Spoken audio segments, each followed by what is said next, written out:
Muy buenas tardes, Andrés. Inge, buenas tardes. ¿Qué tal? ¿Qué tal? ¿Cómo estás? Estamos empezando entonces a partir de este momento con la grabación para nuestra clase de hoy día. Yo creo que se nos van a unir en un momento los demás compañeros. Ya, mientras tanto, estuve revisando el documento que me enviaste y hay algunas cositas que me gustaría que las podamos conversar, pero lo vamos a ver luego de clase. Está bien, Inge. Ya.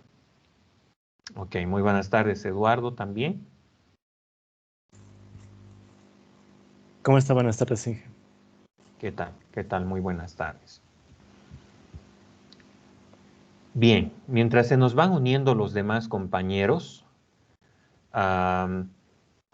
vamos a pasar a realizar un repaso de los puntos que estuvimos viendo en nuestra clase anterior. Entonces, habíamos visto cuáles son las características de la red de tipo LSTM. Era uno de los aspectos que habíamos estado abordando en la clase anterior. Entonces, algo que nosotros veíamos en torno a las redes LSTM es que estas redes recurrentes tienen la característica de incorporar dentro de la celda propiamente dicha solamente aquellos datos que son relevantes o que se consideran importantes en una secuencia temporal.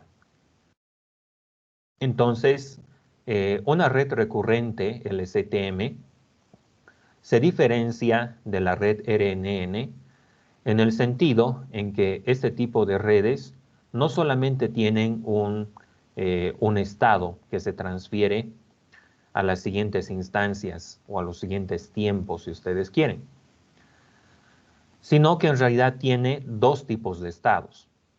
Primeramente tenemos el estado de celda y también el hidden state, que tradicionalmente nosotros vemos en otros modelos también, ¿no? Entonces, de esa manera, habíamos identificado que las redes LSTM tienen una serie de características que las diferencian de la red RNN, que anteriormente habíamos descrito. Voy a hacer algunos arreglos por acá, perdón por la interrupción. Entonces, este tipo de modelos nos permiten básicamente trabajar a nivel de series temporales, pero en este proceso, pues solamente van tomando aquella información que se considera relevante, que se considera de importancia, ¿no?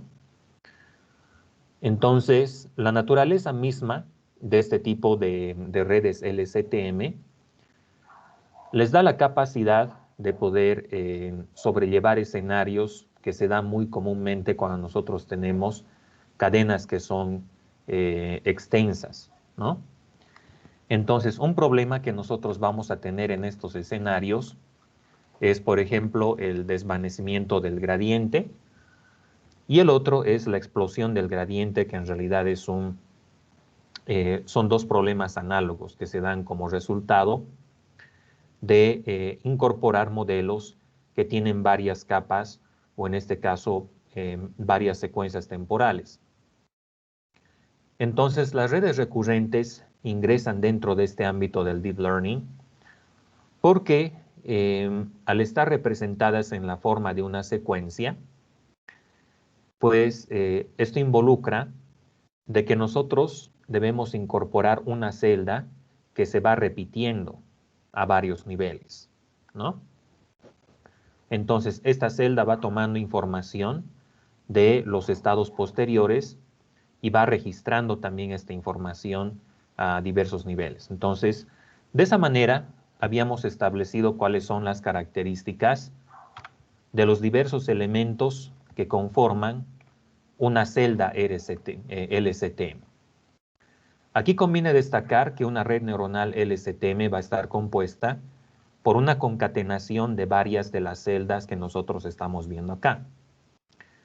Entonces, de hecho, lo primero que vamos a ver dentro de un momento es, ya hemos visto cómo funciona el proceso de forward propagation y consiste básicamente en alimentar los datos a través del forget gate, que como les había indicado con anterioridad, es una compuerta del modelo que filtra, que elimina aquella información que se considera irrelevante en la secuencia temporal. Entonces el forget gate viene asociado a un conjunto de parámetros, ¿no?, que nosotros vamos a identificar como W sub F. Entonces vamos a tener un conjunto de parámetros, pero también un bias asociado. Entonces el forget gate utiliza una función sigmoidal para poder establecer qué es lo que se queda dentro de la celda y qué es lo que se va a filtrar. Entonces, aquello que es irrelevante sale de nuestro estado, ¿no? Sale del estado de la celda específicamente. Luego teníamos la compuerta de entrada o input gate que nosotros ilustramos como I sub t.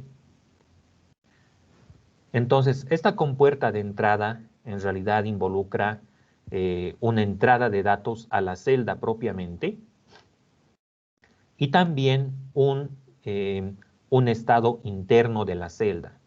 Entonces, I sub t es la compuerta de entrada propiamente dicha y C sub t, C sub t sombrero si ustedes quieren, es un componente que le da, que mantiene en realidad la información dentro de la celda.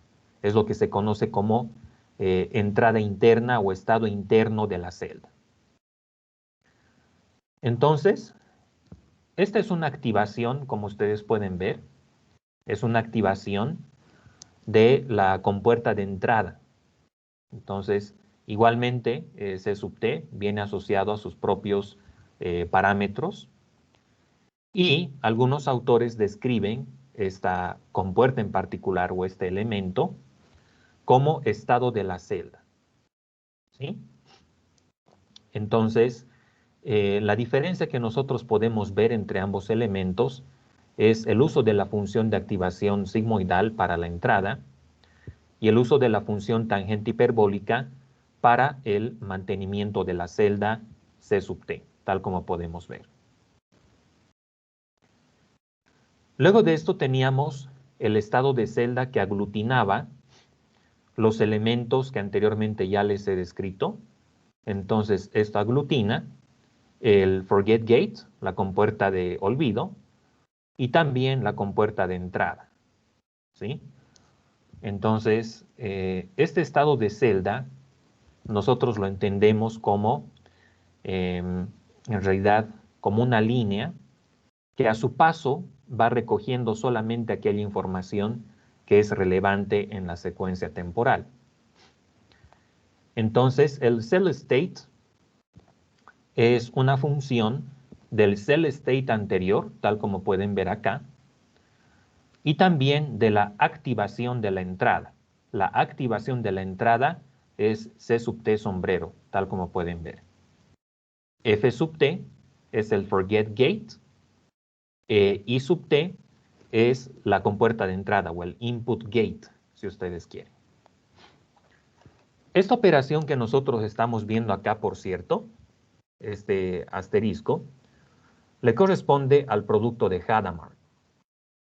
Este es entonces el producto de Hadamard.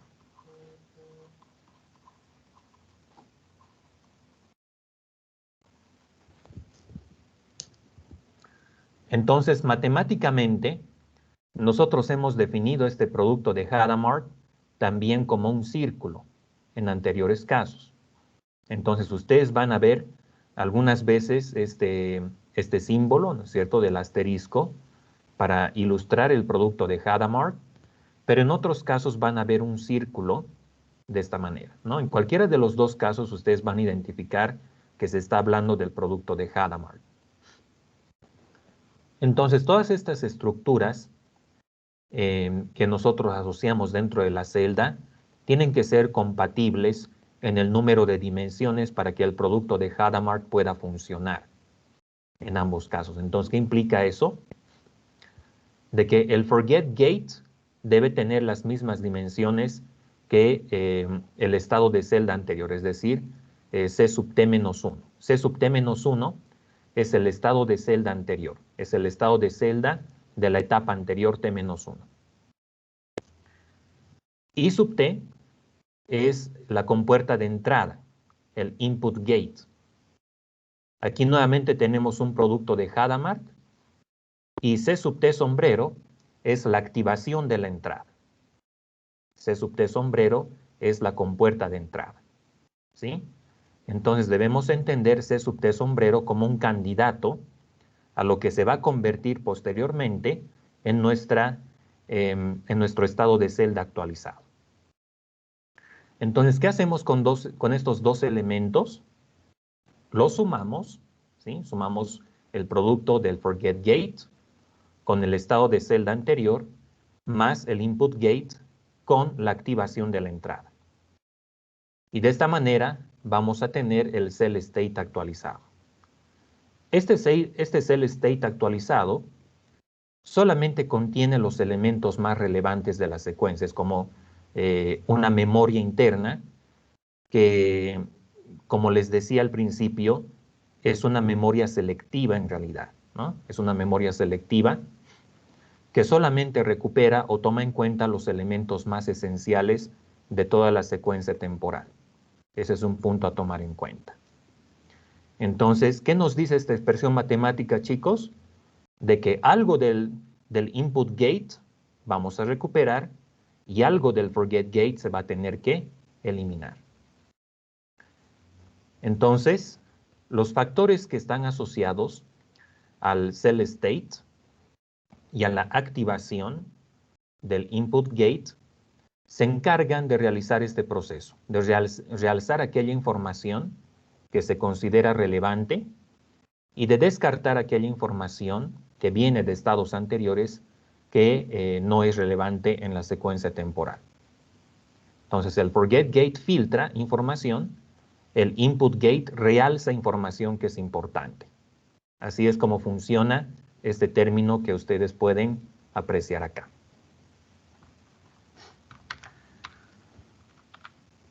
Entonces, luego de esto, habíamos hablado también de la compuerta de salida. Entonces, la salida de nuestra celda LSTM está compuesta en realidad por dos elementos. Primeramente, vamos a tener un O sub t, que es este elemento que ustedes pueden ver acá. Entonces, O sub t está asociado a sus propios parámetros. Tenemos el peso y tenemos el bias que le corresponde a O sub t.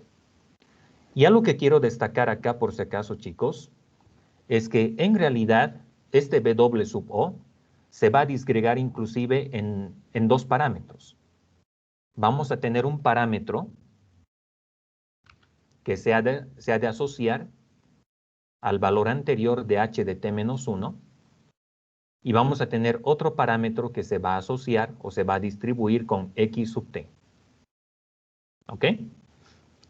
Entonces, este W sub O que nosotros vemos acá en realidad son dos parámetros en uno.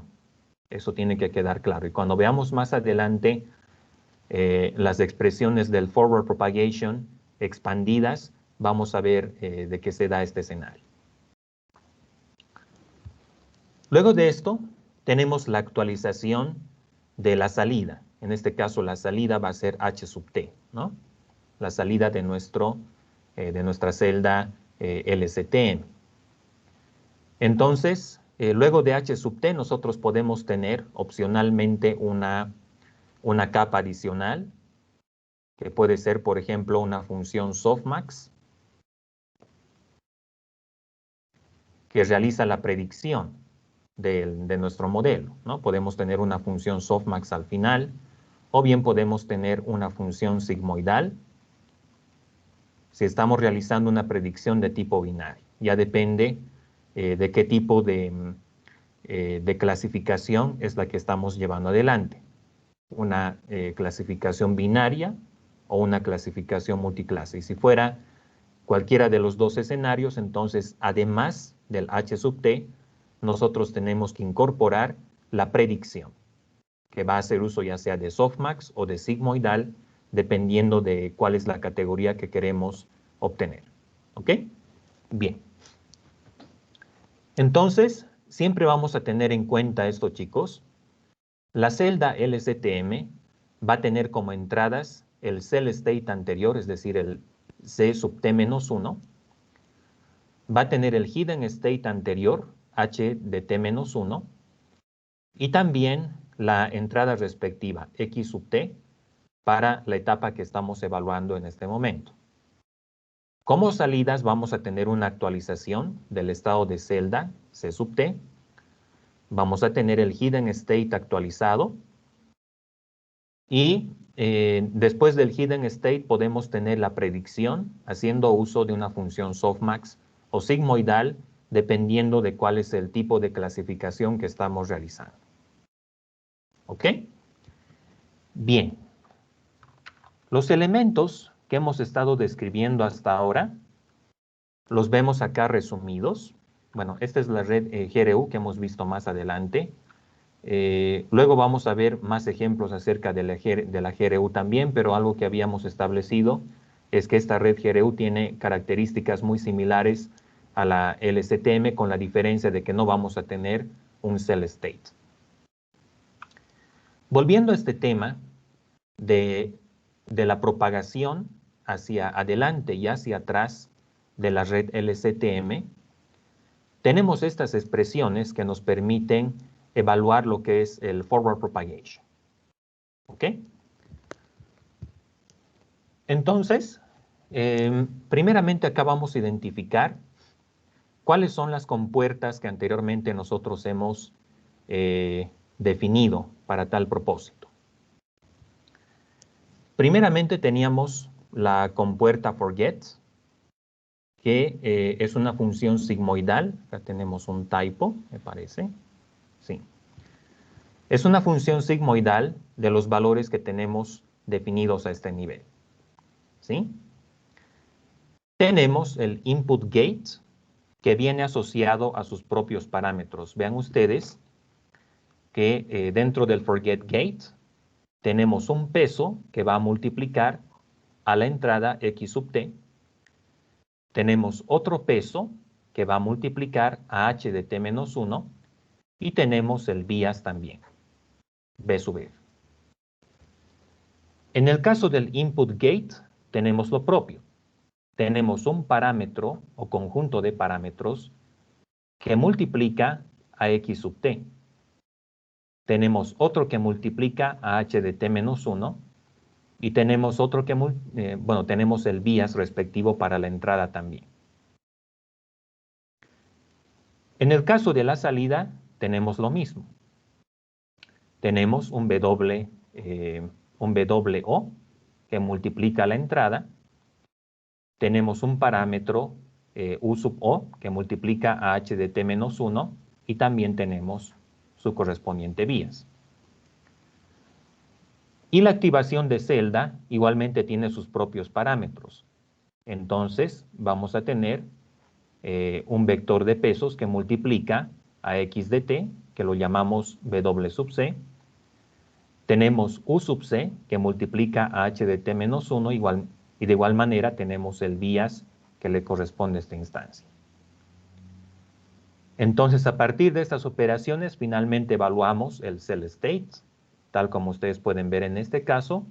Tenemos el hidden state actualizado y luego podemos calcular la predicción haciendo uso de una función ya sea sigmoidal o bien softmax, dependiendo de que si estamos trabajando con una clasificación binaria o una clasificación multiclase. En todos los casos, los productos que vemos acá son en realidad productos de Hadamard. Eso es algo que conviene tomar en cuenta. Estos productos que estamos viendo son los productos de Hadamard. Estos productos de acá en realidad son multiplicaciones de matrices. Estos dos, ¿no es cierto? W sub F, por ejemplo, por X sub T, más U sub F por H de t-1, Y lo mismo en los otros casos. Bien, un patrón que nosotros podemos ver en todos estos, en el caso de todos estos gates, de estas compuertas que tenemos, es que el término que está dentro de la función de activación tiene la misma forma, ¿no?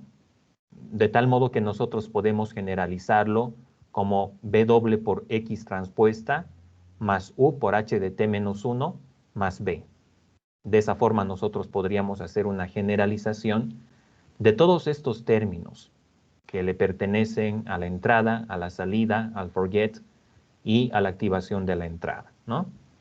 Entonces, de esa forma nosotros podríamos vectorizar todo el conjunto, o sea, prácticamente toda la red LSTM para realizar el proceso de forward propagation y de esta manera, pues, ir entregando los datos o irlos pasando entre una instancia, ¿no es cierto?, entre un tiempo determinado y el siguiente tiempo. ¿Estamos de acuerdo con esto, chicos?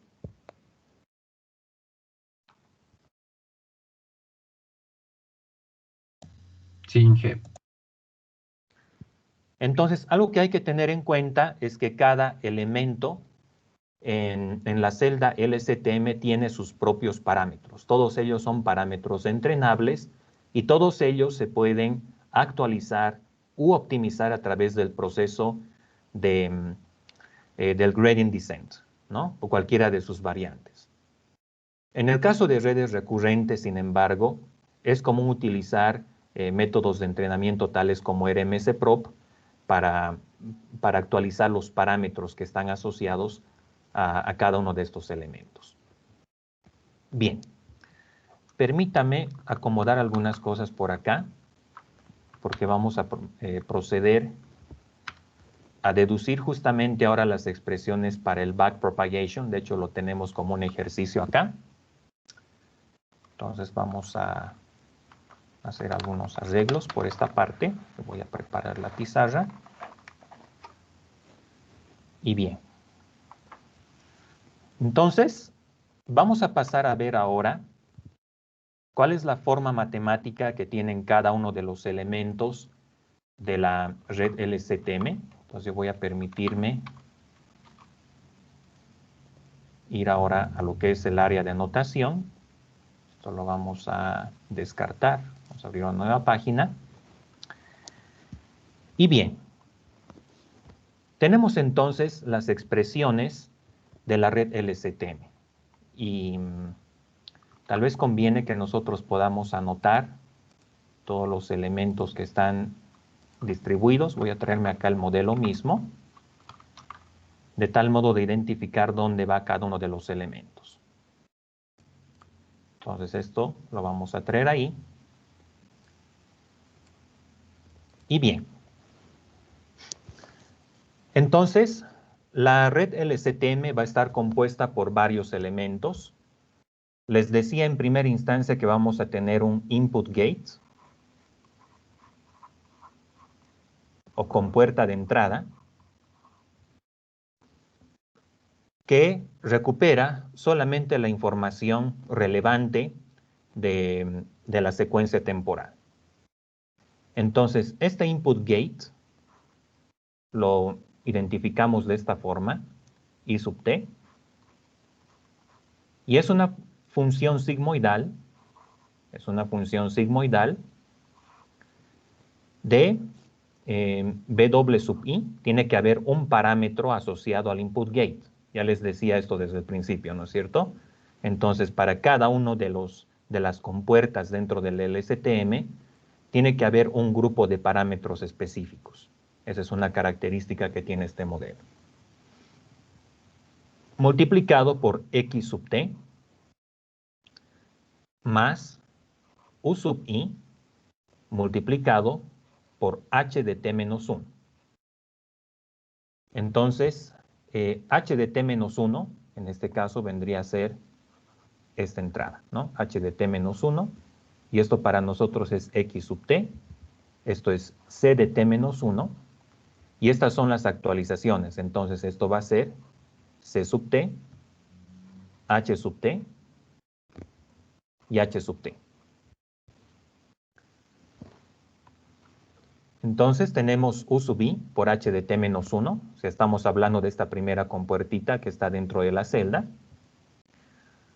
más su propio bias, que vamos a identificar como B sub I. Esa es entonces la compuerta de entrada. Es una función sigmoidal y es esta de acá que estamos identificando. Bueno, sería en realidad esta otra, me parece. Sí, esta, ¿no? Bien. Entonces, luego de esto tenemos la activación de la entrada, el input activation.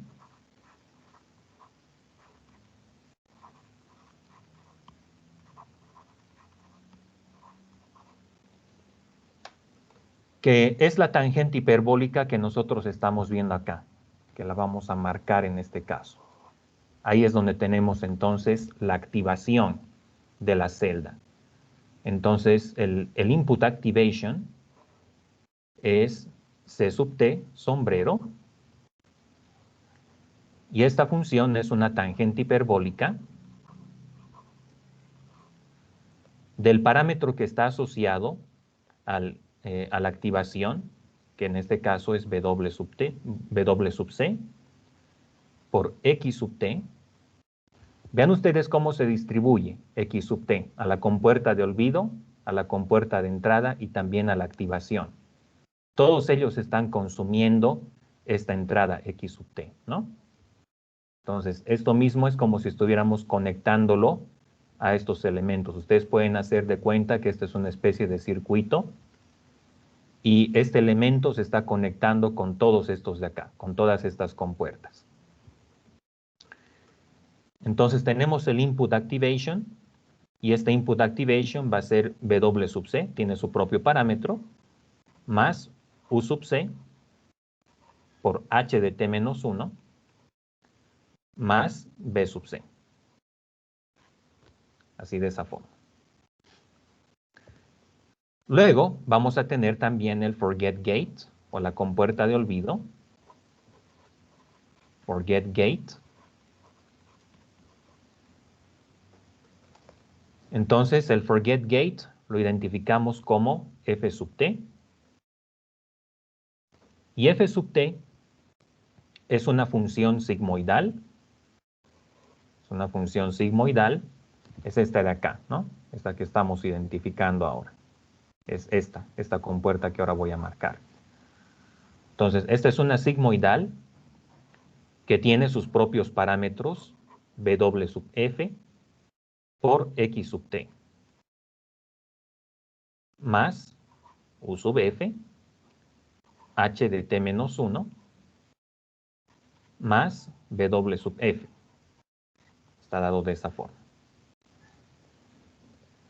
Luego tenemos la compuerta de salida. Tenemos el output gate.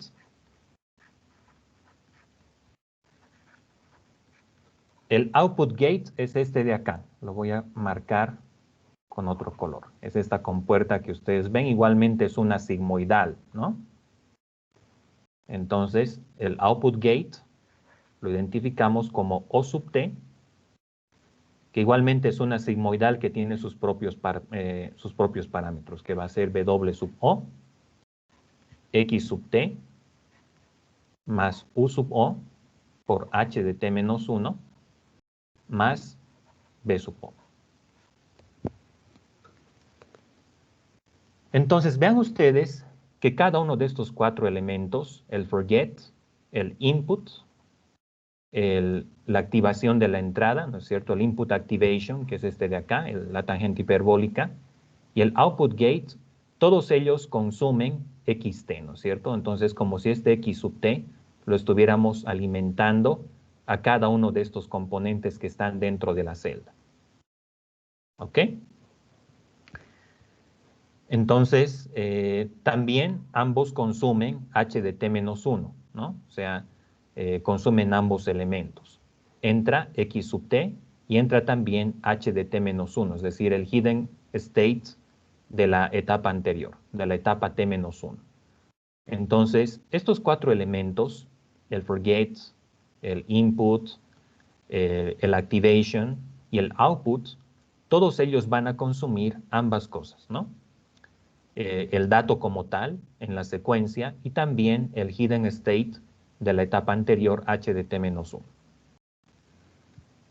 Entonces, en el ejemplo original, en la descripción original del LSTM, nosotros habíamos identificado X sub t y HDT-1 como una sola unidad, en realidad como un vector concatenado, pero en este caso lo que estamos haciendo es aplicar sus propios parámetros a la entrada, a X sub t en este caso, y también al hidden state anterior, al HDT-1.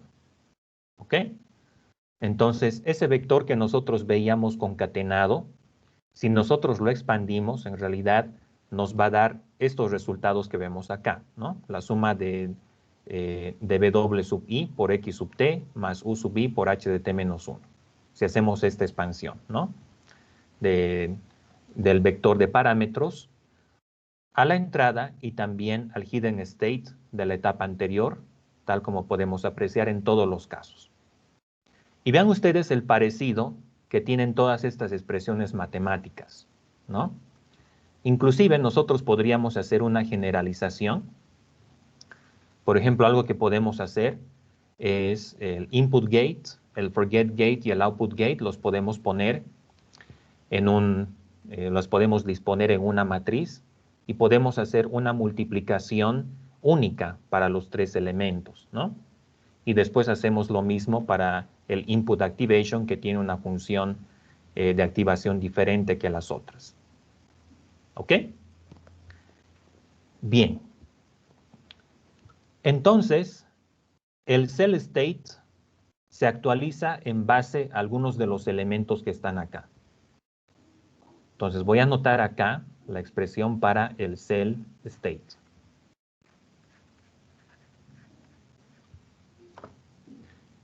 Bien, el cell state, entonces, chicos, el cell state actualizado, ¿a qué es igual?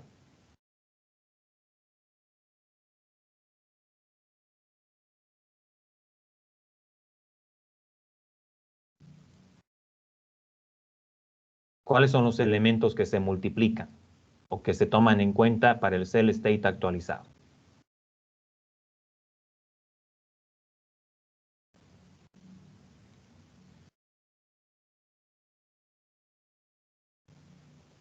El cell state actualizado, C sub t, equivale al producto de la activación, o sea, este señor de acá, C sub t sombrero,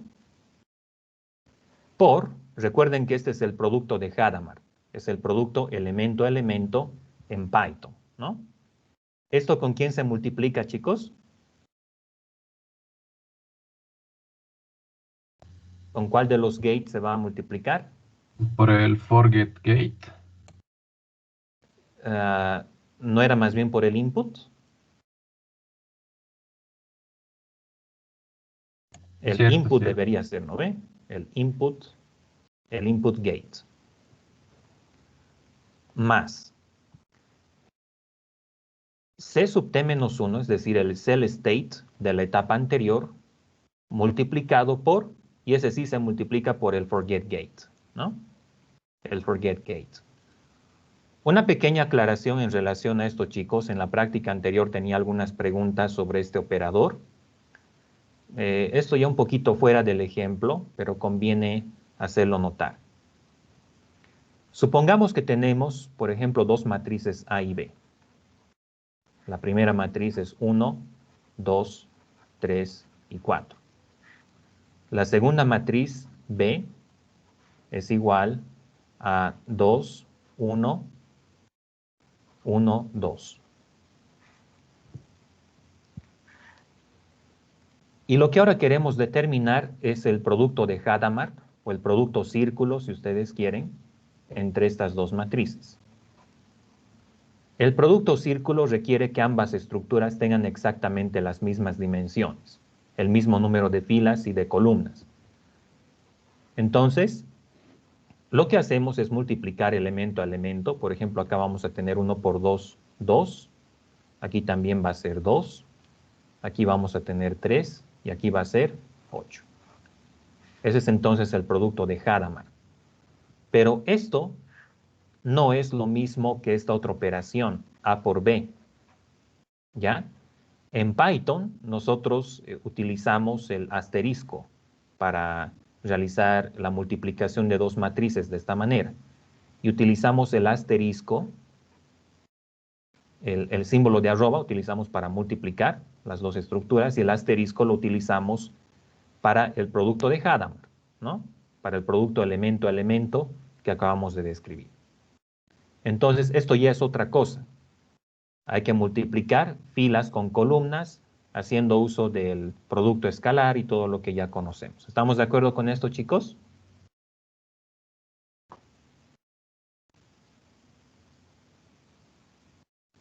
Sí, Inge.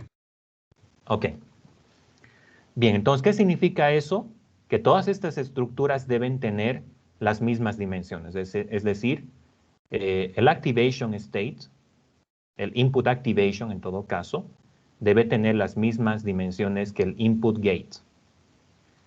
Y el cell state anterior debe tener las mismas dimensiones del forget gate.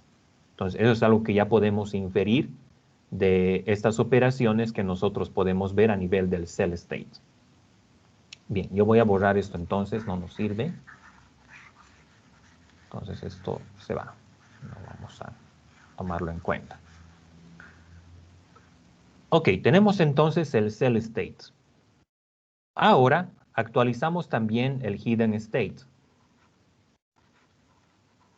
Recuerden que el LSTM tiene dos estados, ¿no?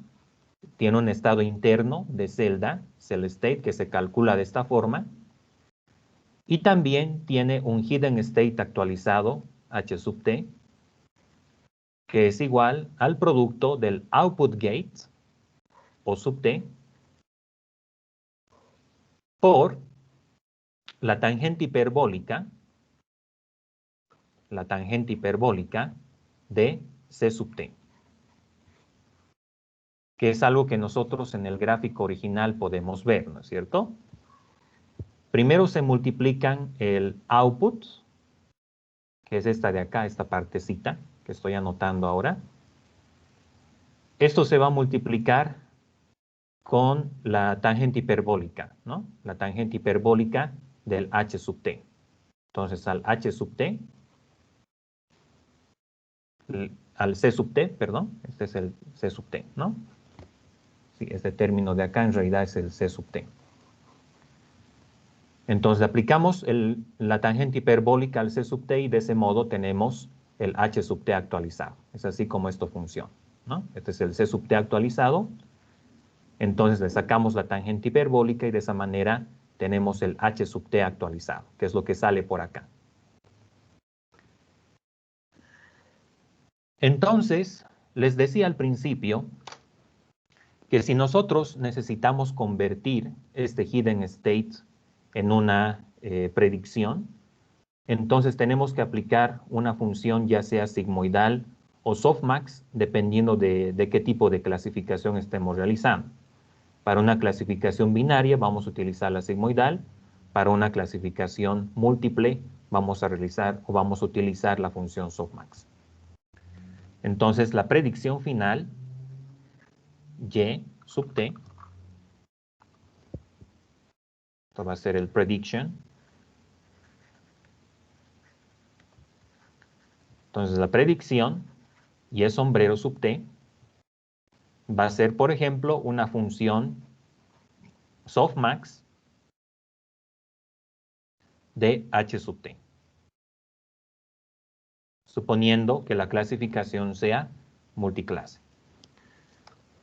¿Estamos de acuerdo con esto, chicos?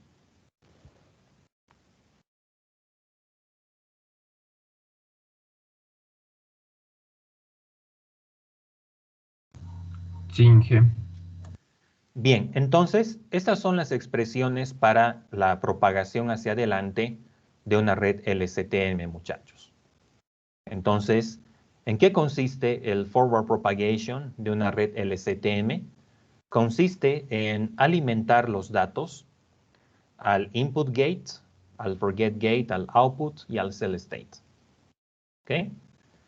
Entonces, Todas estas funciones tienen características muy similares y es en ese sentido que las podemos inclusive codificar en la forma de tensores que realicen un solo cálculo a la vez. Entonces, algunos de estas compuertas se van a encargar de retener información importante, otras se van a encargar de eliminar información. Entonces, podemos decir que el input gate, este de acá, es como una especie de llave, ¿no es cierto?, que va dejando entrar a la celda aquella información que es importante, deja fluir aquella información que se considera relevante, mientras que el forget gate es más bien una llave que va cerrando, ¿no?, que va reduciendo el flujo de aquella información que se considera irrelevante. Bien, entonces, de esta manera tenemos las diversas expresiones para el forward propagation de una red LSTM. En el proceso de backpropagation, lo que nosotros tenemos que hacer es calcular derivadas del error respecto de cada uno de los parámetros que nosotros estamos ahora identificando a este nivel. Entonces, vamos a empezar por realizar algunas deducciones. Quizá me convendría tomar algunas de estas que ya hemos definido. Bueno. Vamos a continuar acá hasta abajo. Vamos a ver hasta dónde me deja ir con la pizarra. Bien, entonces tenemos el backpropagation.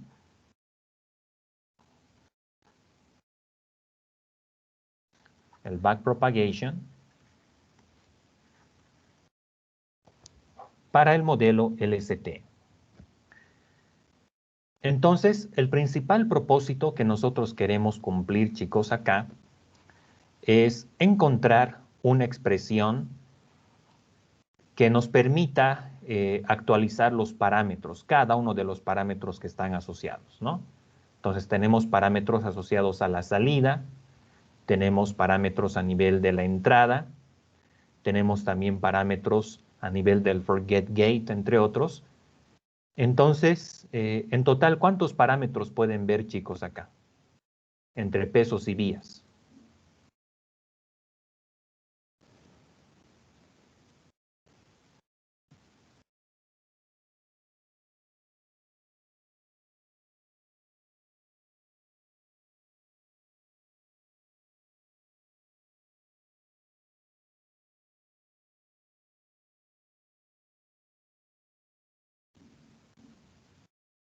¿Cuántos parámetros entrenables pueden ver? Evaluando, por supuesto, todos los gates y también el input activation.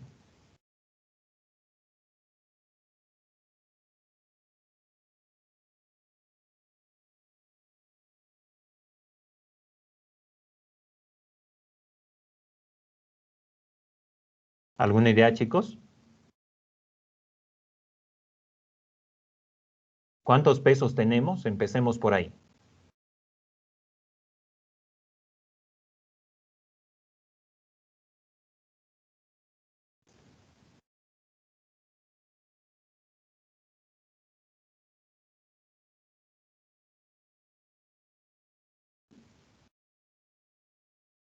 ¿Alguna idea?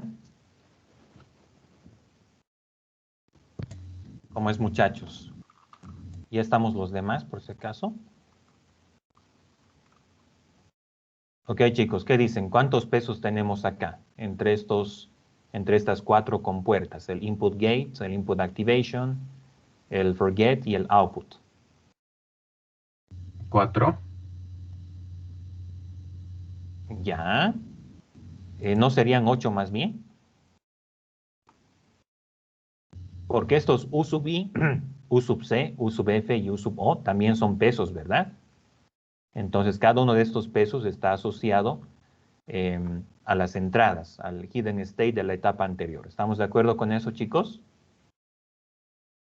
Entonces, tenemos W sub I, W sub C, W sub F y W sub O, que multiplican todos ellos a la entrada, ¿no? X sub T. Y tenemos U sub I, U sub C, U sub F y U sub O, que multiplican a H de T menos 1. ¿Estamos de acuerdo, chicos?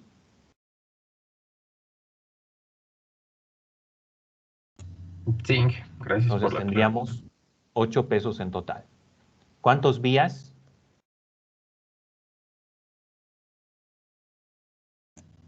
Creo que eso sí serían 4.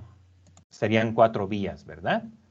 Bien, entonces son varios parámetros que se tienen que optimizar. Cada uno de estos va a pasar por un proceso de, de gradient descent, de tal modo de realizar la actualización respectiva.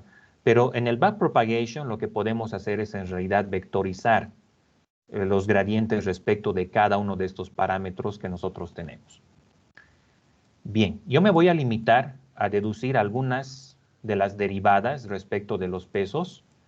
Ustedes a manera de practicar me gustaría que luego puedan hacer algo similar, ¿no? A manera de repasar también un poquito el tema de derivadas que como que lo hemos dejado ya hace un tiempo, ¿no? Bien, entonces, primeramente vamos a evaluar la derivada del error respecto de uno de los pesos. Vamos a hablar, por ejemplo, del peso de salida, de este de acá. Entonces, lo primero que tenemos que ver acá, muchachos, es el error, primeramente, es dependencia de la predicción, ¿no? Entonces, el error va a ser una función de y sub t. ¿Ok? Entonces, el error depende directamente de y sub t, pero y sub t a su vez depende de h sub t depende de o sub t, y así, ¿no es cierto? Tenemos que ir identificando cuáles son los elementos que forman parte de la regla de la cadena. Entonces, vamos a ir adelante con esto, chicos. El error es dependencia o es función de la función de, bueno, de la predicción propiamente dicha, de y sombrero sub t, ¿no? Entonces, derivada del error respecto de y sombrero sub t. Entonces, ¿cómo podemos llegar desde y sombrero sub t hasta w sub o, chicos? ¿Alguien puede identificar una jerarquía o una secuencia de cómo están dadas las dependencias? Y sombrero sub t, ¿de quién dependería después? Sería de C sub T. Digo, del Hayden State, H sub T. Ya, h sub t, ¿no es cierto? Muy bien.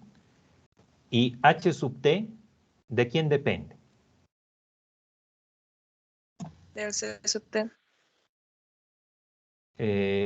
No es más bien de o sub t, porque o sub t tiene el peso, ¿verdad? Que es lo que estamos buscando, o sea, el parámetro. Entonces, w sub o es dependencia de o sub t. Entonces, deberíamos primeramente ir así, ¿no es cierto? Y sombrero sub t es argumento del error. Entonces, después de esto, y sombrero sub t depende de h sub t, que es este de acá. H sub t a su vez depende de o sub t, y o sub t depende recién de w sub o, que es lo que estamos buscando. Entonces deberíamos ir en este sentido, ¿no es cierto? Primeramente el error, luego h sub t, después de h sub t, o sub t, y después de o sub t, finalmente el peso. ¿Estamos de acuerdo con eso, chicos? Sí, Inge. Bien, entonces, de esa manera construimos la regla de la cadena, y esto va a ser derivada de y sub t respecto de h sub t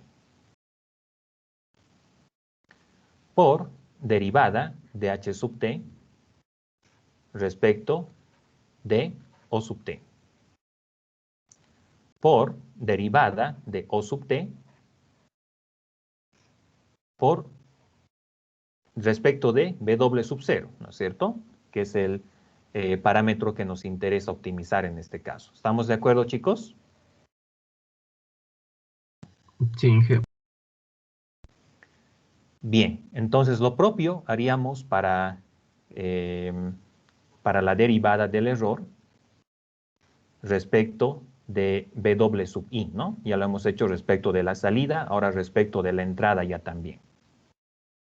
Entonces, esta primera parte se va a repetir, va a ser derivada del error respecto de Y sombrero sub T por derivada de Y sombrero sub T respecto de H sub T.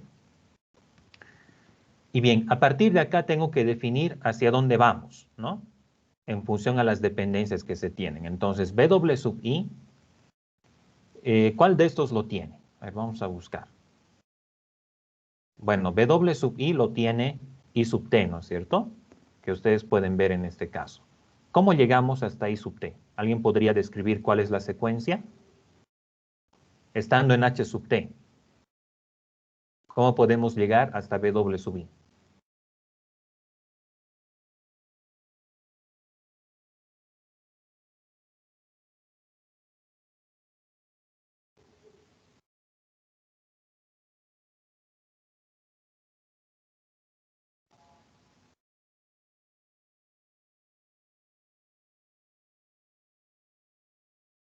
¿Alguna idea, chicos? En este momento estamos ya a la altura de H sub T. Desde H sub T, ¿cómo puedo llegar hasta W sub I?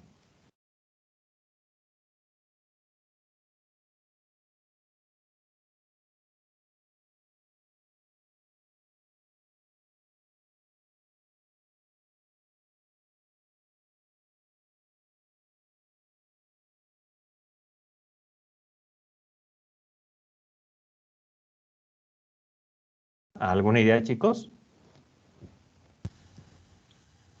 Tal vez por el C sub T.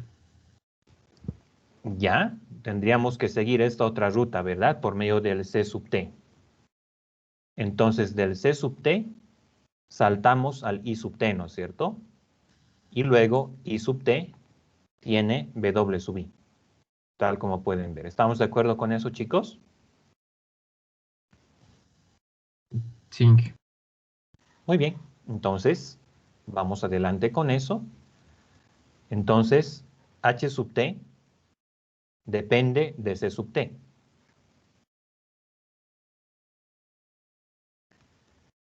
C sub T depende de I sub T. Entonces, tenemos siempre que anotar esa dependencia, ¿no? Entonces, C sub T depende de I sub T.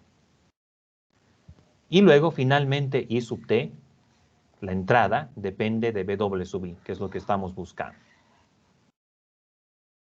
Entonces, I sub T depende de W sub I. ¿De acuerdo con eso, chicos?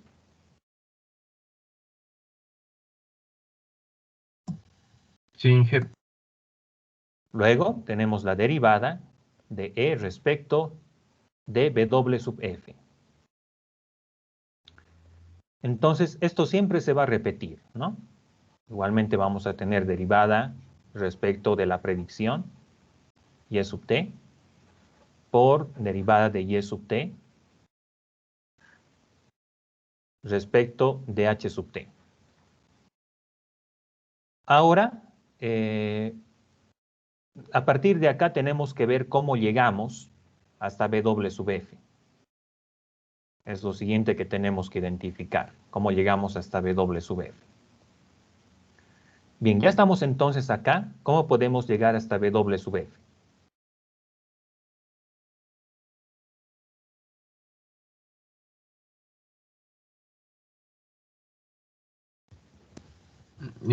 Podríamos pasar por C sub T C y sub de T. C sub...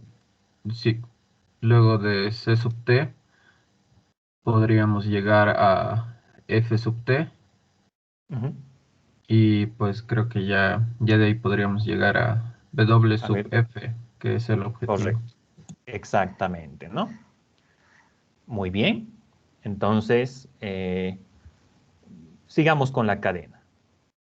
Tenemos H sub T. H sub T depende de C sub T, ¿no es cierto? C sub T que estamos buscando. Luego, C sub T. C sub T depende de F sub T, ¿no? Entonces, anotamos eso. C sub T depende de F sub T. Y luego F sub T depende de lo que estamos buscando, ¿no? Del peso que nos interesa. Entonces, F sub T respecto de W sub F. ¿Ok? ¿Estamos bien con eso, chicos? Sí, Inge. Ahora tenemos lo propio para el W sub C, ¿no? Entonces, en este caso vamos a tener lo mismo, derivada del error respecto de Y sub T por derivada de Y sub T respecto de H sub T. Y bueno, estando acá, estando en H sub T, ¿cómo podemos llegar hasta W sub C?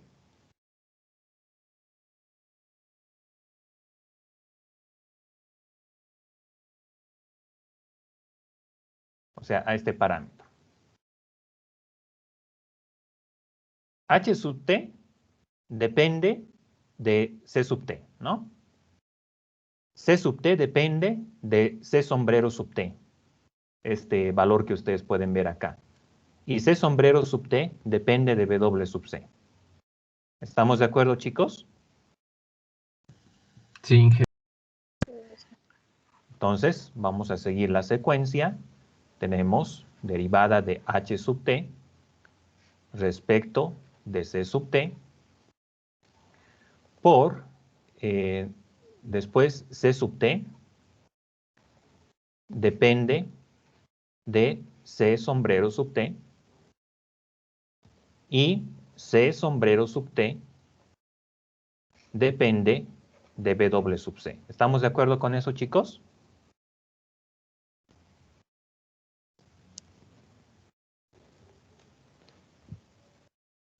Sí, Inge.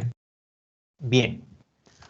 Bueno, no vamos a hacerlo para los otros pesos más, pero podemos identificar que la secuencia va a ser muy similar. Inclusive quizás podríamos reutilizar parte de los valores que nosotros estamos ahora identificando, ¿no? Entonces, si queremos calcular las derivadas respecto de los parámetros U sub O, U sub I, U sub F y U sub C, entonces en gran medida podemos replicar estas mismas cadenas que estamos viendo, podemos reutilizarlas, pero lo que estaría cambiando es lo último que tenemos acá, ¿no? Bien. Entonces, vamos a pasar a deducir ahora qué es cada uno de los elementos que estamos viendo en este caso. Vamos a asumir que la función de activación que estamos utilizando para transformar nuestro hidden state en una predicción es una función softmax. Entonces, ¿qué significa eso para nosotros? Que en todo este conjunto, la derivada del error respecto de h sub t, o sea, el producto de estos dos elementos, que ahora estoy marcando, o sea, todo esto de acá. Vean ustedes que eso es común en todas las derivadas que estamos evaluando, ¿no? Entonces, derivada del error respecto de h sub t se puede desdoblar de esta manera, como derivada del error respecto de y sombrero sub t por derivada de y sombrero sub t respecto de h sub t, haciendo uso de la regla de la cadena. Pero hay una característica interesante de estos chicos. Como estamos trabajando con una función softmax, en realidad habría que hacer una deducción matemática de esto, pero resulta que esta derivada en realidad es la misma que de la función binary cross entropy que nosotros veíamos en la regresión logística, ¿sí? ¿Recuerdan, chicos, a qué era igual eso?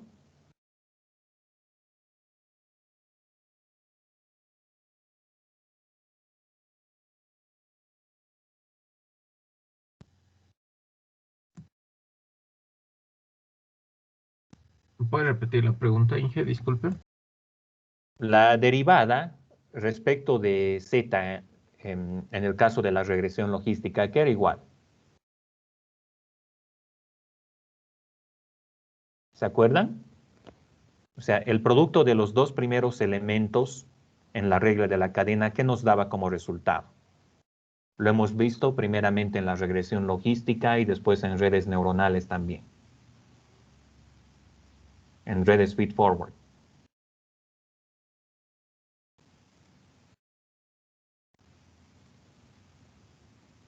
¿No era una diferencia más o menos así?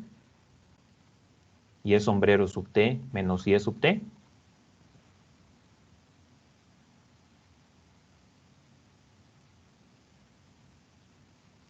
¿Se acuerdan, chicos?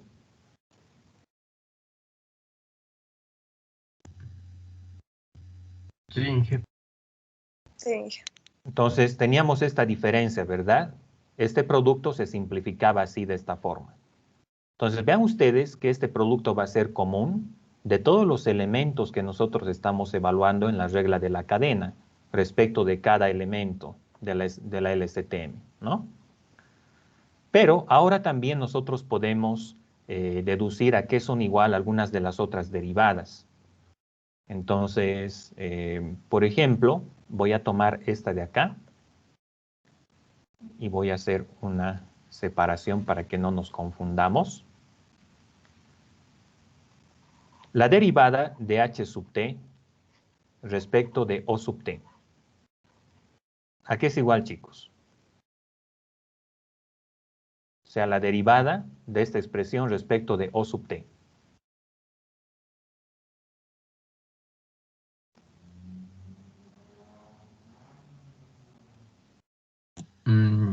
Tan h de c sub t. Ujú. La tangente hiperbólica, ¿verdad? Tangente hiperbólica de c sub t. Entonces, y esta otra derivada, la derivada de o sub t respecto de w sub 0. ¿A qué será igual, chicos? A ver, vamos a irnos allá, al o sub t. ¿A qué será igual la derivada de esto respecto de w sub 0?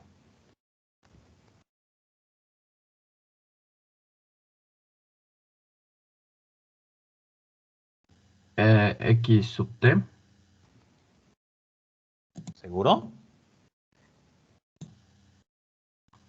No.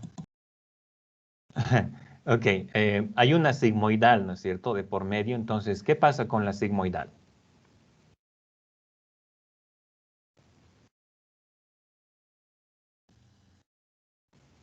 La derivamos, creo que era 1 sobre... Creo que era la función sigmoidal Ujú. menos ella misma, algo así. Entonces, sería así, ¿no es cierto? O sub t por 1 menos o sub t. Primeramente se deriva lo que está más afuera, o sea, la sigmoidal. Entonces, la derivada de la sigmoidal va a ser o sub t por 1 menos o sub t. Por la derivada de o sub t respecto de w sub 0, ¿no es cierto?, dentro de la expresión. ¿Cuánto sería eso?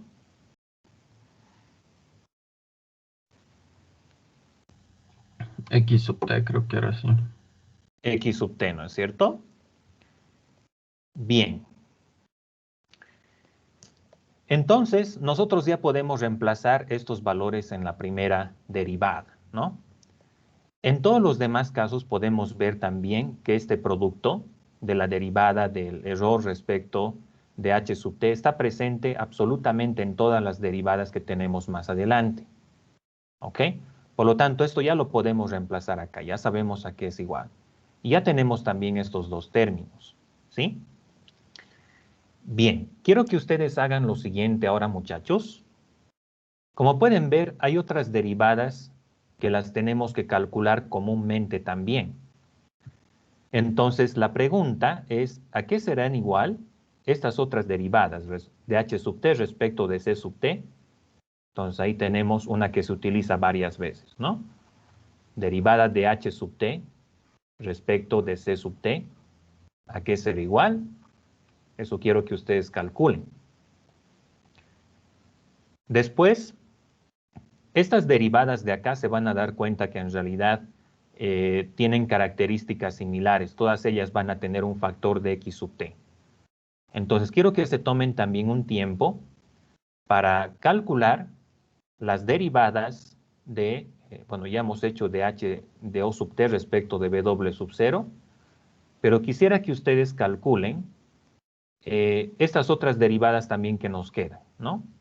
De c sub t respecto de i sub t, de c sub t respecto de f sub t, y de c sub t respecto de c sombrero sub t, y estas de acá también, de i sub t respecto de w sub i, de f sub t respecto de w sub f, y de c sombrero sub t respecto de w sub c. ¿Ok?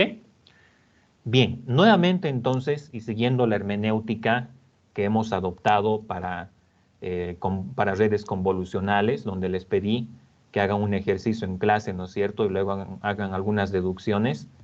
Este ejercicio es muy probable que esté después en la práctica de este tema, ¿ya? Entonces les voy a pedir, chicos, que deduzcan las derivadas que nos faltan. Nos faltan estas derivadas, la derivada de h sub t respecto de c sub t, estas otras de acá. Entonces, les voy a dar unos minutos para que vayan trabajando en eso, muchachos. Algo que conviene destacar, por si acaso, algo que les va a servir, es esta expresión, ¿no? La derivada de la tangente hiperbólica de cualquier función x. ¿A qué es igual? ¿Al recíproco? No.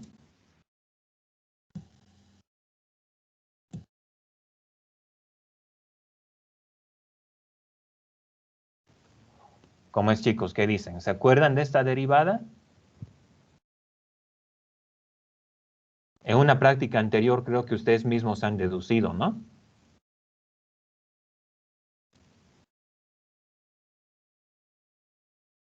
Creo que era 1 menos la tangente hiperbólica al cuadrado. Sí, exactamente, Dor. Eso es, ¿no? 1 menos tangente hiperbólica al cuadrado de x, ¿no? Entonces, tenemos tangentes hiperbólicas aquí y también acá, ¿no es cierto? Y hay que conocer cuáles son sus derivadas. Y esto también no se olvide, ¿no? La sigmoidal derivada es igual a sigmoidal de x por 1 menos sigmoidal de x. ¿Ok? Bien. Vamos Inge, adelante una entonces. pregunta. Dime. Esas derivadas ya no las tenemos que resolver paso por paso, ¿no? Directamente podemos aplicarlas. Claro, directamente. Ok. Bien, entonces vamos a plantear el ejercicio.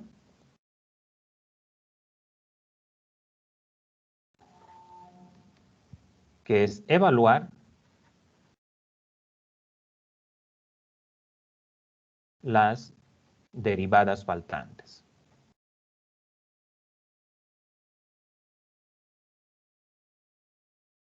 Bien, en este momento vamos a verificar qué hora es. Ya, les voy a dar hasta las 6:10, chicos. Y luego retomamos. Bien, adelante entonces con eso, muchachos. Inge, ¿podría subir un poquito para que veamos las... ¿Cómo no? Les voy a mostrar ahí cuáles son las funciones.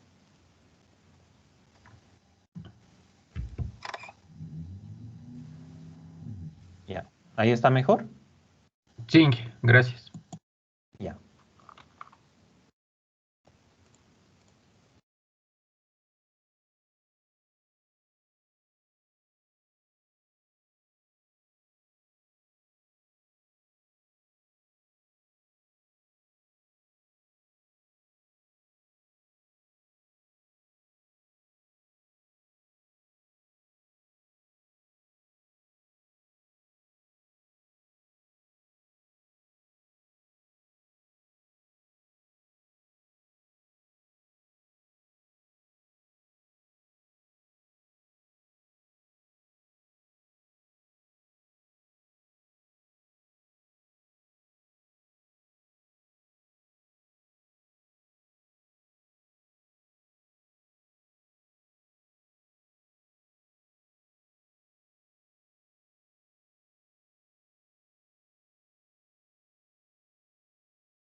Ok, chicos, ¿ya lo tienen? Sí, Inge. A ver, ¿podemos verificar? ¿Le paso una foto o le dicto, Inge? Pero no se ve bien. A ver, si puedes postear una foto, tal vez. Este es el Inge.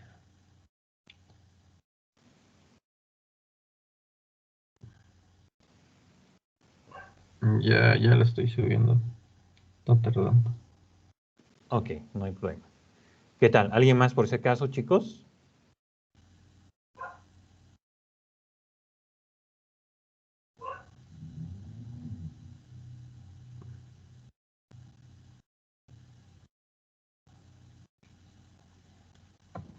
¿Puede revisar si ya llegó? Ujú. Ya lo tenemos. A ver, vamos a verificar. No estoy muy seguro. En algunas puse O porque no entendía bien, pero eso, Inge. Ya, de h sub t respecto de c sub t es 1 menos tangente hiperbólica de c sub t, ¿ok? Luego de c sub t respecto de c sombrero sub t. Ahí más bien no era i sub t.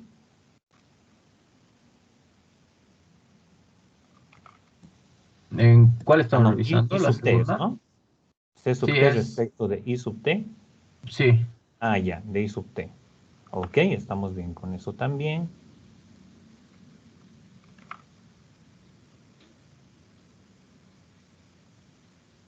Ahí es donde, en el tercero es donde me confundí. Tendría que ser la segunda opción, ¿no? I sub t respecto de w sub i. Sí. Ya, pero ahí no tenemos tangente hiperbólica, ¿verdad? Es sigmoidal la función. Entonces, I sub t es una sigmoidal de W sub I, X sub t y así, ¿no? Entonces, debería de haber sido I sub t por 1 menos I sub t por W sub, bueno, por X sub t, ¿no? Así debería de ser. Ya, por lo demás creo que estamos bien por ahí. A ver, vamos a deducir algunas de las derivadas que correspondían. Entonces, por ejemplo, a ver, de h sub t respecto de c sub t.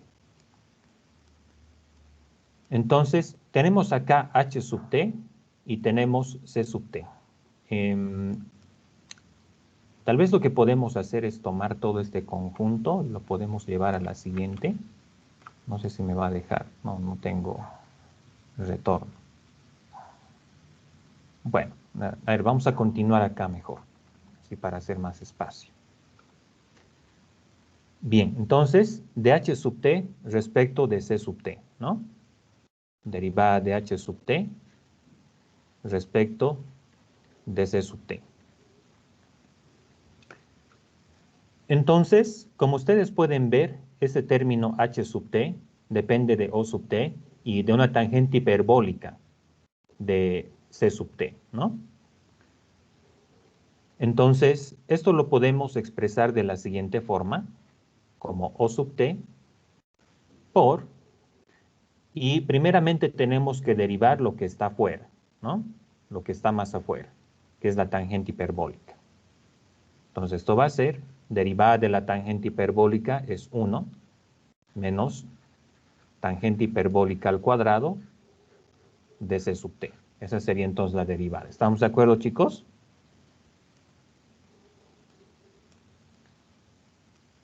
Después, esa derivada está en varios lugares, como ustedes pueden ver, ¿no? La tenemos acá, acá y acá. Esta otra de c sub t respecto de i sub t. Entonces, la derivada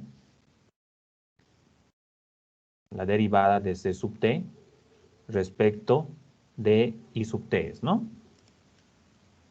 Respecto de i sub t. Entonces, I sub t. En este caso, nuestra variable es I sub t y la constante es C sombrero sub t. Entonces, esto sería así, ¿no es cierto? ¿Estamos de acuerdo, chicos? Sí. Después, a ver, vamos a tomar otra. De I sub t respecto de W sub I. I sub t respecto de W sub I. Entonces, derivada de I sub t respecto de W sub I.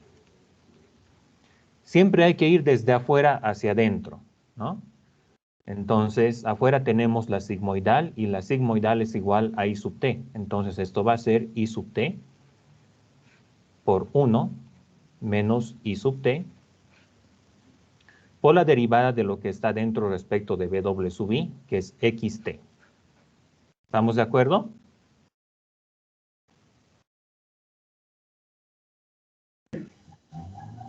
Sí. Bien. Y así, podemos proceder de manera similar para los otros elementos también, pero hay un patrón que nosotros podemos ver acá, chicos. Estas últimas derivadas, la derivada de O sub t respecto de W sub O, luego la derivada de I sub t respecto de W sub I, luego la de ft respecto de WF, la de C sombrero t respecto de W sub C, todas ellas van a tener este término X sub t, si ustedes se fijan. O sea, todas estas últimas derivadas que estamos evaluando acá van a tener un factor X sub t de estas características. Entonces, ¿qué significa eso? Que nosotros podemos calcular estas derivadas de la siguiente manera. Las podemos codificar dentro de un tensor y multiplicar este tensor por X sub t, ¿no? Por el vector X sub t. Y de ese modo aprovechamos de agilizar el proceso de calcular las derivadas, ¿no es cierto? Porque siempre lo que nosotros queremos hacer cuando implementamos un modelo de estas características es que el cálculo o el procesamiento sea lo más ágil posible. Entonces, estas derivadas se pueden vectorizar, las podemos registrar dentro de un tensor y hacer una multiplicación de matrices por xt. Y de ese modo, pues, obtener las derivadas que corresponden. Entonces, todas estas derivadas que estamos viendo acá, todas estas que ahora estamos deduciendo, las podemos generalizar como derivada de E respecto de W mayúscula, donde W mayúscula es un tensor que contiene W sub O, W sub I, W sub F y W sub C. Entonces, esto lo podemos generalizar de esta forma. Lo podemos generalizar como el producto de una matriz de todos estos elementos, digamos una matriz A, que multiplica a X sub T. ¿Sí?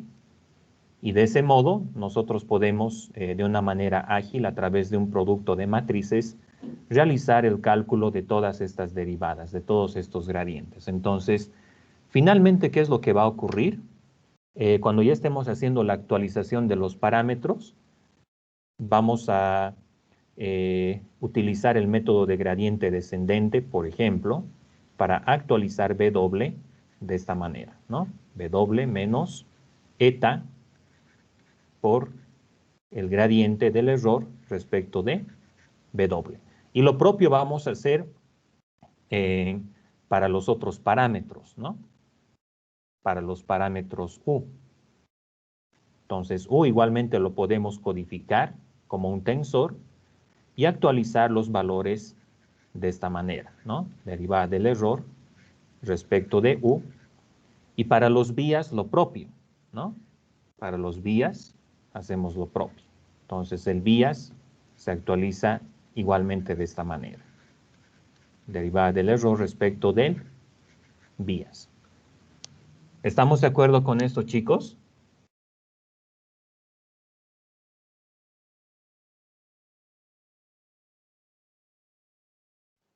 Sí, Inge. Entonces, de esta manera es como podemos implementar el proceso de backpropagation a nivel del modelo LSTM. Entonces, la siguiente clase vamos a ver algunos detalles acerca de cómo podemos implementar desde cero a través de NumPy el proceso de forward y backward propagation de un modelo LSTM, ¿no? Y allá vamos a ver la implementación de estas derivadas, cómo podemos vectorizar algunas cosas a este nivel, entre otros aspectos. Bien, me gustaría que podamos ver algunos aspectos ahora, ya ingresando un poquito a lo que son los ejercicios que vamos a estar desarrollando durante la siguiente clase. Entonces, permítanme revisar esto, si es el correcto. Ok, bien. Les voy a pasar entonces este hipervínculo, chicos, para que ustedes puedan tener la referencia también.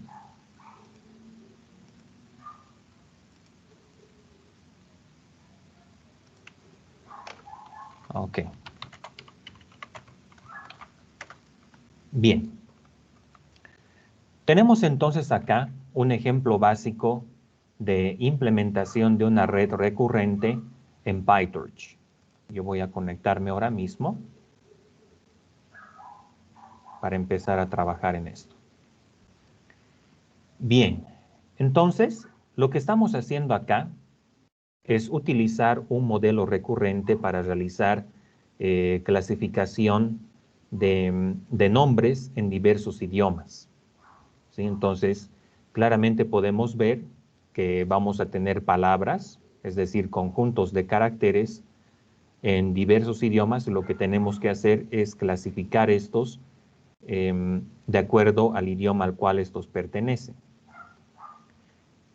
Entonces, primeramente vamos a descargar nuestro dataset. Vamos a realizar el procesamiento de todo esto. Vamos a necesitar este paquete Unidecode que nos va a permitir, pues, realizar un preprocesamiento de las cadenas que estamos procesando, ¿no? Algo que siempre hacemos nosotros cuando se trabaja con implementaciones de NLP es que los textos los tenemos que normalizar de alguna forma. Esto es algo que vamos a ver más adelante cuando estemos realizando otros ejercicios más sobre NLP. Cuando tenemos textos, tenemos que realizar una serie de etapas de procesamiento. Por ejemplo, tenemos que asegurarnos que todos los caracteres estén en minúscula o bien en mayúscula. Generalmente lo que hacemos también es quitar caracteres extraños, tales como, por ejemplo, numerales o cosas así. En otros casos también lo que hacemos es normalizar el tema de la puntuación, es así que si tenemos acentos o cosas similares, tenemos que transformarlos a su forma base. Entonces, hay varias estrategias de normalización de datasets de texto que nosotros tenemos que seguir, pero bueno, vamos a estar viendo más sobre eso cuando ingresemos a la parte de NLP. Esto va a ser, de hecho, ya la siguiente semana. Entonces, primeramente importamos nuestras librerías, luego llevamos activamos el GPU para poder trabajar a ese nivel. Luego especificamos algunas variables. En nuestro dataset está dentro de data names. Y ahora, bueno, tenemos en realidad nombres que están en diversos idiomas. Lo que tenemos que hacer es convertirlos en categorías, ¿no? Tenemos los nombres, por ejemplo, Arabic, Chinese, Czech, Dutch, etcétera, ¿no? Entonces, todas estas categorías las tenemos que convertir en valores numéricos. Es lo primero que debemos hacer.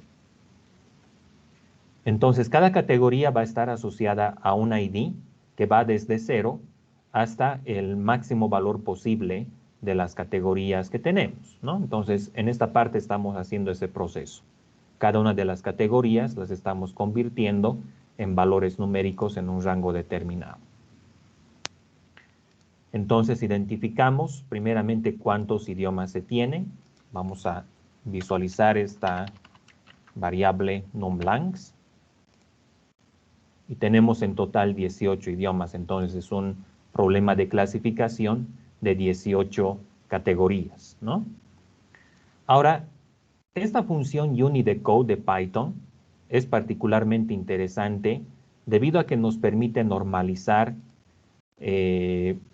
cadenas, si estas tienen acentos o caracteres especiales, nos permite normalizarlo en la forma en que ustedes ven acá. Entonces vean ustedes que le ha quitado los acentos y esta puntuación especial que tiene el idioma, ¿no? Entonces, solamente nos estamos quedando con caracteres simples, con caracteres ASCII en este caso. Lo siguiente que hacemos es definir el tamaño de nuestro vocabulario. En la clase anterior les indicaba de que, bueno, una de las fases que nosotros seguimos es realizar la identificación de cuáles son los tokens que están asociados, ¿no es cierto?, a nuestro dataset. Entonces, nuestro vocabulario puede estar compuesto ya sea de letras o de palabras. Entonces, en este caso vamos a tener un vocabulario de letras que está compuesto por todas las letras que tenemos en el dataset. Entonces, lo que estamos haciendo acá es identificar cuáles son las letras que tenemos en nuestro dataset. Entonces, van a ser todas aquellas letras que están en el alfabeto. Y a partir de ASCII letters podemos obtener la secuencia, ¿no es cierto?, desde la A hasta la Z, de tal modo de poder realizar la clasificación respectiva. Acá hay un método que lo tenemos que completar, pero bueno, ya no tenemos mucho tiempo ahora para hacerlo, lo vamos a ver directamente el viernes. Pero esta función lo que debe hacer es convertir una secuencia de caracteres, por ejemplo, ABC, a su representación one hot, tal como ustedes pueden ver en este caso, ¿no? Entonces, el tamaño de estos vectores one hot que ustedes pueden ver va a ser equivalente al número de caracteres que tenemos en total, es decir, al tamaño del diccionario, que va a ser todo el repertorio de caracteres ASCII más la puntuación, según lo que nosotros estamos definiendo acá. Entonces, la A ocupa el primer espacio en todo el vocabulario, ¿no? Por eso es que colocamos el valor de 1 a nivel de la letra A y todo lo demás es 0. La B ocupa el segundo espacio, por eso es que la segunda posición está con 1 y todo lo demás es 0. La C, lo propio, ¿no? Ocupa el tercer espacio, entonces en esa posición vamos a tener el 1 y todo lo demás es 0. De esa forma, entonces, es como podemos expresar la cadena ABC en la forma de un tensor. ¿Estamos de acuerdo con esto, chicos?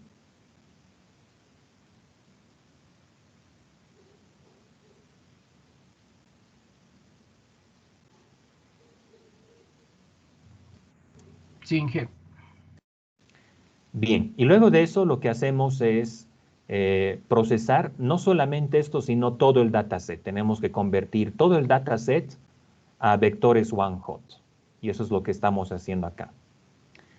Entonces, después de esto, organizamos en training y en testing, y aquí es donde ya tenemos que implementar nuestro modelo, lo vamos a hacer en la siguiente clase. Procedemos a entrenar por medio de PyTorch, y luego ya podemos realizar algunas predicciones, ¿no? Entonces, te doy un nombre y tú realizas la predicción indicando a qué idioma pertenece. Con un RNN simple podemos lograr hasta un 72.3% de accuracy, lo cual está más o menos, digamos, ¿no? Se puede lograr hasta 82% con un GRU y con un LSTM. Entonces, es algo que después vamos a estar complementando también. Ok, entonces el día viernes vamos a estarnos enfocando más en ver ejercicios de implementación de modelos recurrentes en Python. Entonces, uno de ellos va a ser este ejercicio que vamos a estarlo completando, y vamos a ver también cómo implementar desde cero un RNN y un LSTM, para que de esa manera podamos ver cómo es que se tiene que definir las dimensiones de los tensores, qué forma tiene que tener la entrada, la salida, etc. Bien, entonces aquí vamos a quedar para nuestra clase del día de hoy, chicos. Yo voy a pasar a verificar la lista. Me van a prestar atención, por favor, un ratito.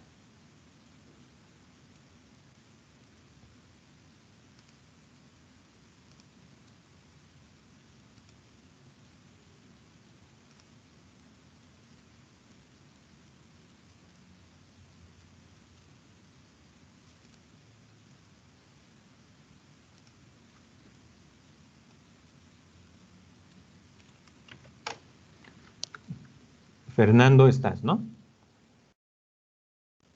Almaraz me dijo que le habló por privado y tenía problemas con su internet. Ah, ok. Ya te estoy anotando, Andrés, también. Vía Contreras.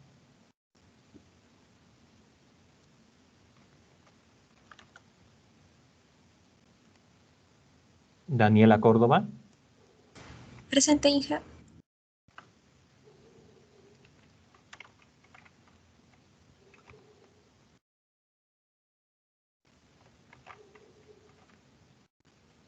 Eric Galleguillos. Ok. Christopher. Presente, Inge. Leonard. Presente, Inge. Brian. Presente, Inge. Eduardo. Presente, Inge. Johan. Presente, Inge. Dora. Estás, ¿no? Te estoy anotando. Presente, Inge. José Alejandro.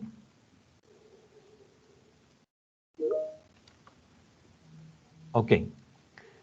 Eso es todo entonces para nuestra clase de hoy día, chicos. El día viernes continuamos, entonces que tengan todos buenas noches y un buen feriado.